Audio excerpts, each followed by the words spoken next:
Днеска е ден на талибана.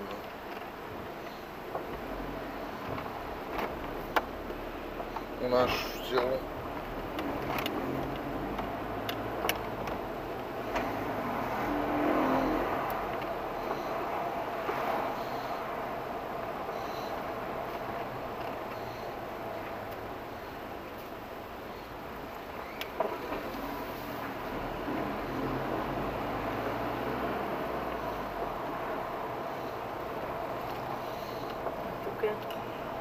Като се връщах, тук един камаз спрял на сянка. Ко ти ще накръстоеш сега? Ко ти пък, нали?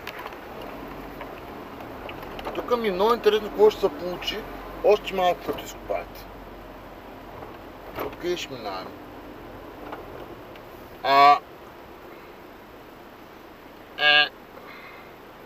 Той сега е много интересен. Ама...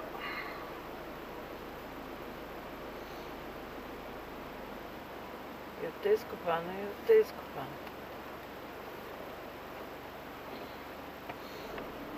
Там нещо свети. Или твоите фарове ли свети?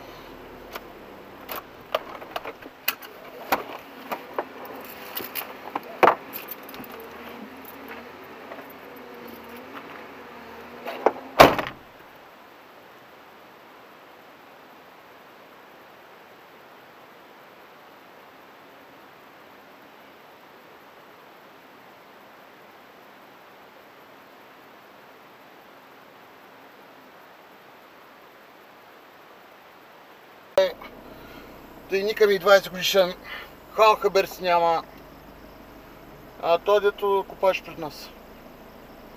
Нали, той каза, аз от 20 години копая. Викам, аз ти още като видях как копаеш, ти си ми ясен. Той сам, нали, поглежда, викам, бе, юли месец ще преглед да знаеш.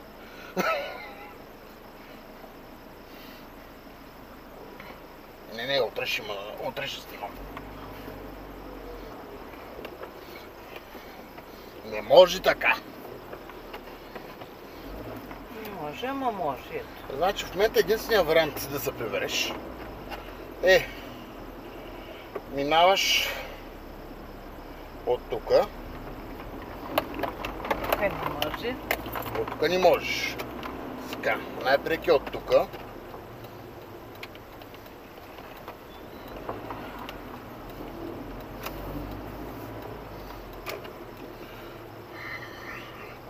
Откъде? Послушаш този тапанар, дето се е паркирал като тапанар.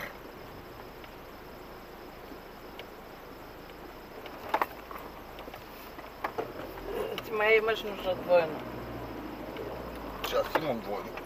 Май съм го пуснал.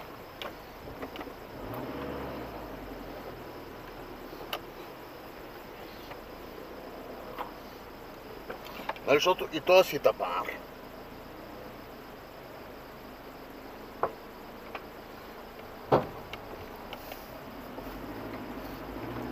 Карай малко офроуд.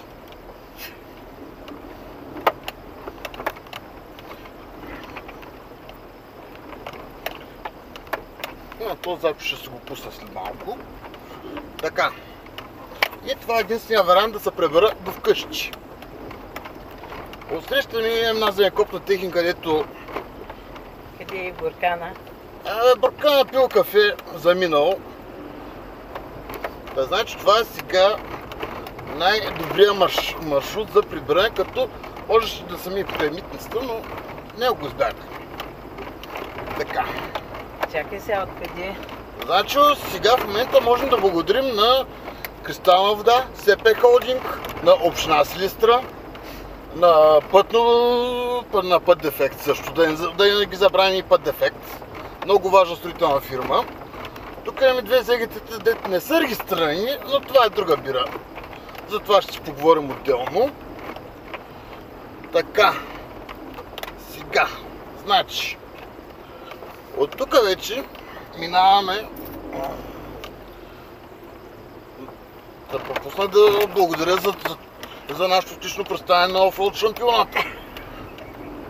Така. Сега, по принцип, за да си отида до моя си блок, ето трябва да си я улево. Ама ако си олил, оставам на строителна площадка. Значи трябва на изотзадзе. И то пак на строителна площадка. Но там пак е бойна зона, но какво ти пука в тая жига? Та значи ние изкараме по офроуд шампионат. Значи, Батчаро, честно казано, твое трасе, което беше по стария рински път, е нищо. Гарантирам ти го. Ей, това вече си е трофи шампионат. Сега няма и къде да се паркираш.